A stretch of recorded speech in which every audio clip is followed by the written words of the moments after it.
शुभ सूचना मिली है। आप लोगों को सुनकर के बड़ा हर्ष होगा। लोहारगढ़ तीर्थ में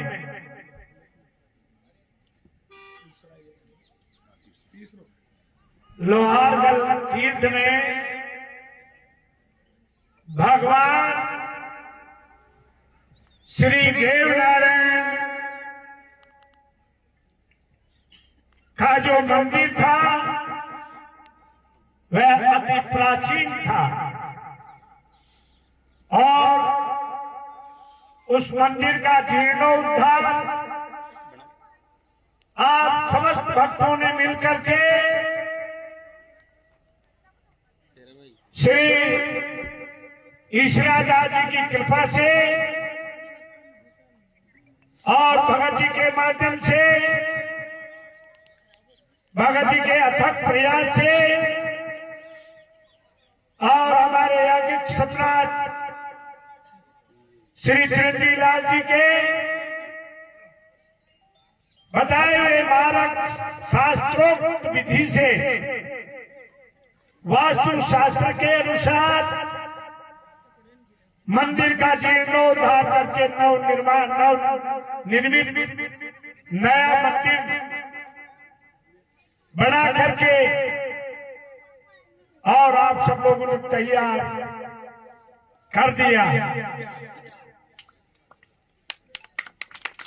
उस मंदिर की पुनर्स्थापना जिस प्रकार अभी भोलूदास जी ने कहा कि शिव निराकार है और विष्णु भी निराकार है। महाराज युधिष्ठिर जी ने भी यह प्रश्न किया था भगवान श्री वासुदेव कृष्ण, भगवान श्री कृष्ण जी से, भगवान कृष्ण से कि प्रभु आपके अनंत कोटि ब्रह्मांडों में आपके अनन्य स्वरूप हैं और समस्त प्राणियों के हृदय में आप निवास करते हैं, परंतु आपके अनन्य अवतारों में हम किस स्वरूप को बड़ा माने और किसको छोटा माने। तो भगवान ने एक ही बात कही कि जो दामोदर कुंड से, जो मुक्ति नारायण से 200 किलो 150 किलोमीटर दूर है, वहां गंडकी नदी बहती है, दामोदर कुंड है। उस दामोदर कुंड से जो मेरी शिला ला करके उसकी पूजा करेगा वो समस्त देवताओं की पूजा करेगा। ऐसे ही भगवान शिव का जो ज्योतिर्मय स्वरूप है इसकी हम पूजा करते हैं, वो भगवान के समस्त स्वरूपों की पूजा हो जाती है। प्रिय भक्तों, इसी प्रकार हमारे कलयुग के 5600 और 21 वर्ष बीत चुके हैं। इसमें आज से 900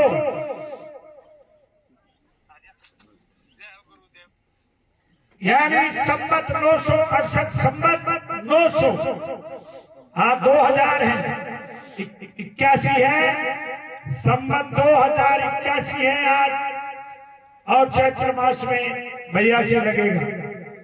ऐसे संवत 968 के अंश और जन्म लियो गुर्जर के बंश। ऐसी भक्तों ने कविता लिखी है। 968 संवत 968 के समय में भगवान देवनारायण ने कमलोद्भव कमलयोनि ब्रह्मा की तरह, जैसे भगवान विष्णु के नाभि कमल से ब्रह्मा जी की उत्पत्ति हुई है, उसी प्रकार एक कमल पुष्प के से प्रकट होकर स्वयं देवनारायण ने साधु माता की झोली में अवतार लिया, जिन्हें अयोनिज कहा जाता है, क्योंकि भगवान कभी किसी के गर्भ में नहीं आते, परंतु भगवान के जो अंशावतार हैं, भगवान देव नारायण, नार शब्द जल का है और अयन शब्द घर का है। जिसका पानी में घर हो, जिस देवता का, उसे देव नारायण कहते हैं।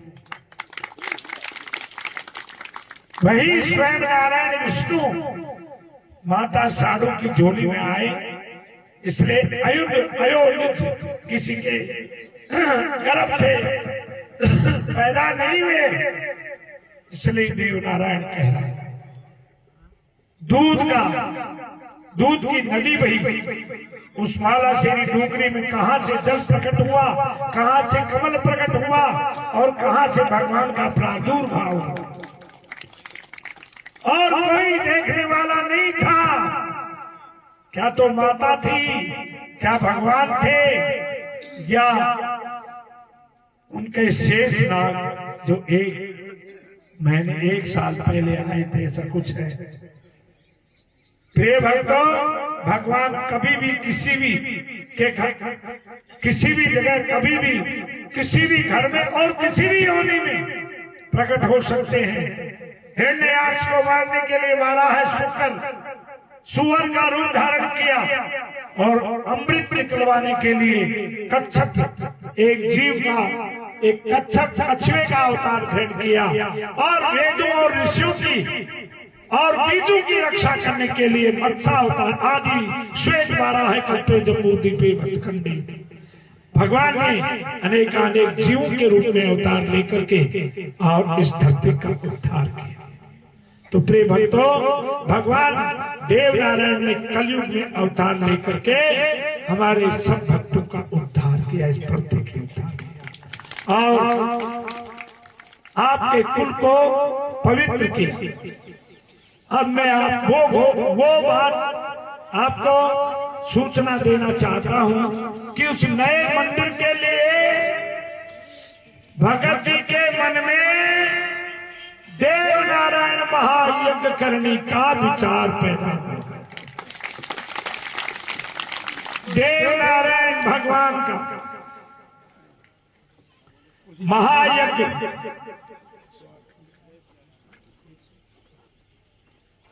108 कुंडीय देव नारायण, भगवान देव नारायण महायज्ञ लोहारगढ़ तीरथ में, जिसका ध्वजारोहण का मुहूर्त हमारे शास्त्रविद प्रकांड विद्वान थावर कीजिए थर्पना और बुद्ध कीजिए ब्योवार,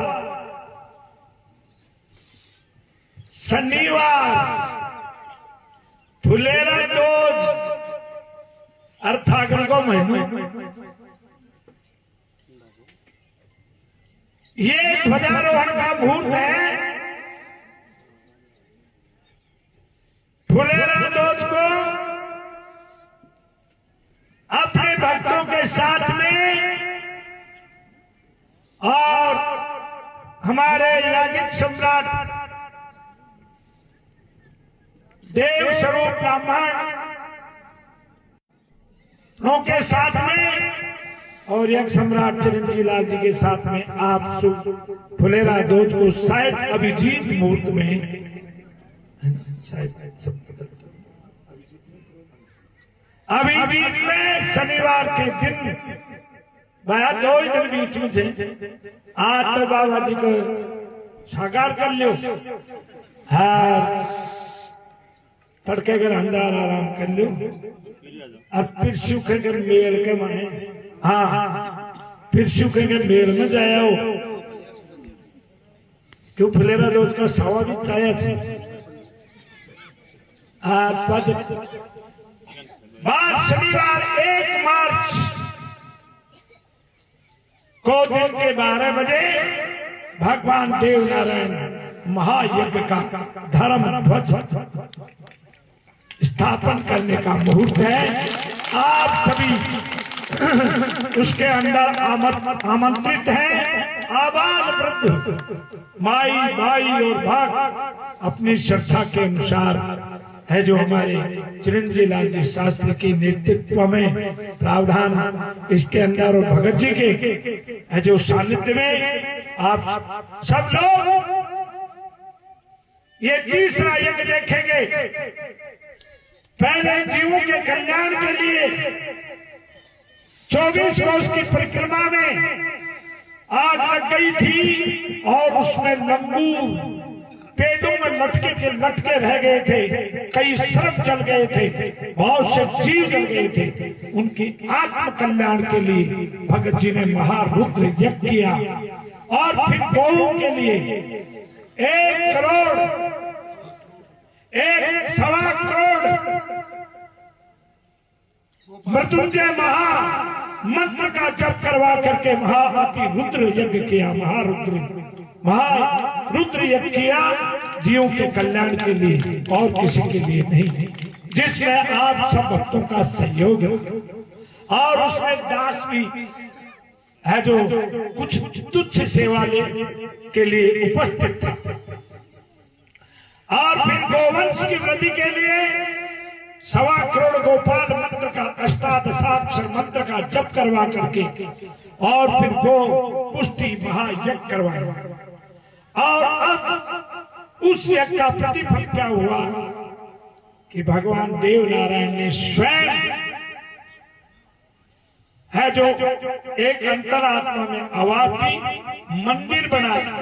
बीच में जो मैं बात कह रहा था वो मैं आपको याद दिलाता हूं कि जब देव नारायण धरती पर पधारे और दुष्टों का नाश करके और धर्म की स्थापना करके जब गए तो ये आदेश दिया कि नागवाड़ पहाड़ में जितने भी ईंट के रूप में जो शिलाएं निकलेंगी वो मेरा ही रूप है।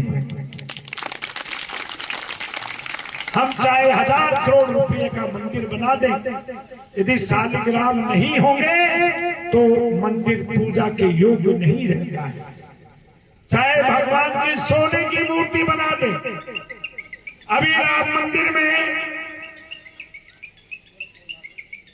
एक शालिग्राम शिला से भगवान का श्री विग्रह तैयार किया है, परंतु वहां भी के शास्त्र ये भी कहता है कि भगवान के निराकार रूप के ताकी नहीं लगनी चाहिए। शास्त्र ये भी कहता है, परंतु वहां इतनी अच्छी मूर्ति है और कारीगर को भगवान ने ऐसी बुद्धि दी, कारीगर स्वयं चकित रह गया, क्या ये मूर्ति मेरे हाथ से बनी थी? भगवान जैसा बनवाते हैं वैसा बनता है। परंतु उस मंदिर में भी शालिग्राम की पूजा पहले होती है। हम 1000 करोड़ रुपया लगा दें, देव मंदिर में सोने की मूर्ति ले आए, चाहे कुछ भी करें।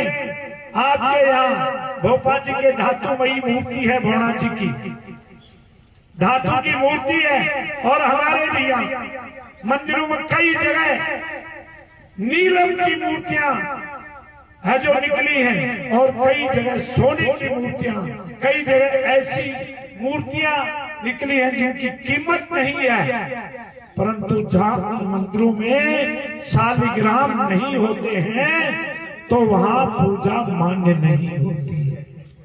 ऐसे ही देव नारायण के हजारों मंदिरों में चाहे हम मूर्ति कितनी भी साधु माता की लगा दें, सवाई भोज की भोणा जी की लगा दें, परंतु यदि ईंट नहीं है तो भगवान को पूजा मान्य नहीं है।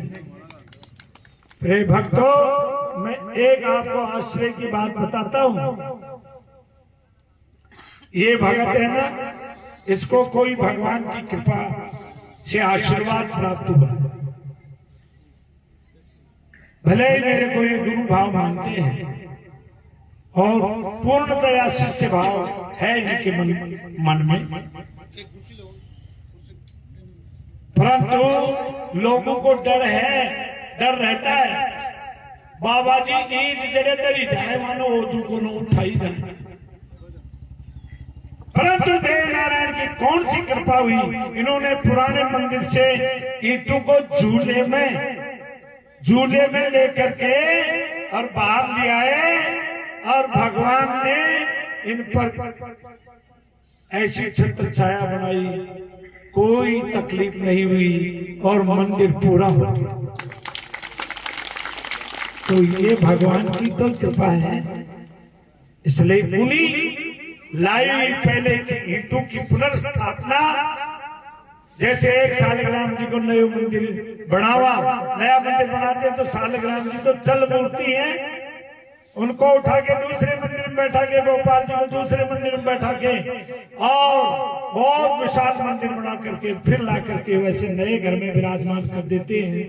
जय भैया आपा होली बनावा, कोठी बनावा, पहला घर में तो ढाजा और वो पहला घर को सामान झूपड़ी में कर दिया और 5 एक करा नयो घर, नई कोठी, नयो मकान बने गुना जनाई में ले चाल वो सामान दर। तो भगवान देव नारायण अपने नए मंदिर में पधारेंगे और उसका मुहूर्त 4 मई का निकाला है।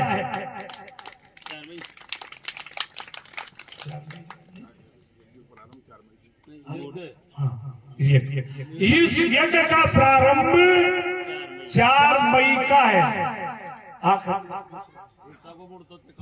आखा तीज के दूसरे 4 मई बैसाख सुदी साते तीतवा। आजकल मोबाइल से छोड़ो, गाड़ी फीड करेगी मेरी बात। सप्तमी तिथि भगवान सूर्य नारायण की है और रविवार है। उस रोज है जो यज्ञ प्रारंभ होगा और भगवान की स्थापना होगी। जो भगवान देव नारायण के नए मंदिर में पधारेंगे उसके उपलक्ष्य में भगवान को विराजमान करके और वो यज्ञ होगा। इसलिए प्रिय भक्तों, ये यज्ञ भगवान देव भगत जी नहीं करवा रहे हैं, आपसे ये यज्ञ देव नारायण भगवान करा रहे हैं। और आप इस यज्ञ के होता होंगे, आप इस यज्ञ के करने वाले होंगे। चिरंजीव राज जी शास्त्री हमारे निर्देशक होंगे और भगत जी हमारे माध्यम होंगे और ये संतों का दास तो खाली देखने के लिए आएगा, देखता रहेगा। भाई दर्शन करने वाले यात्री आते हैं, ऐसे देखते है जो दर्शन करने का मुझे भी सौभाग्य मिलेगा। इन्हीं शब्दों के साथ आप सावधान हो जाए और कमर कस लो। यो तो हर साल कराना पड़ा। आपने देव नारायण भगवान ने नया मंदिर में बैठा यज्ञ करवा के लिए कमर कस लो। 800 गायों को पालन पोषण भगत जी के माध्यम से आप लोग कर रहे हो। ऐसे ही मंदिर बनाने वाले भी आप ही हो और गायों का पालन पोषण करने वाले भी आप ही हो। आपके हृदय में भगवान विराजते हैं, वो भगवान आपको सामर्थ्य दे और ये देव नारायण महायज्ञ पूरा हो। इन्हीं शब्दों के साथ मैं अपनी वाणी में विराम दूंगा।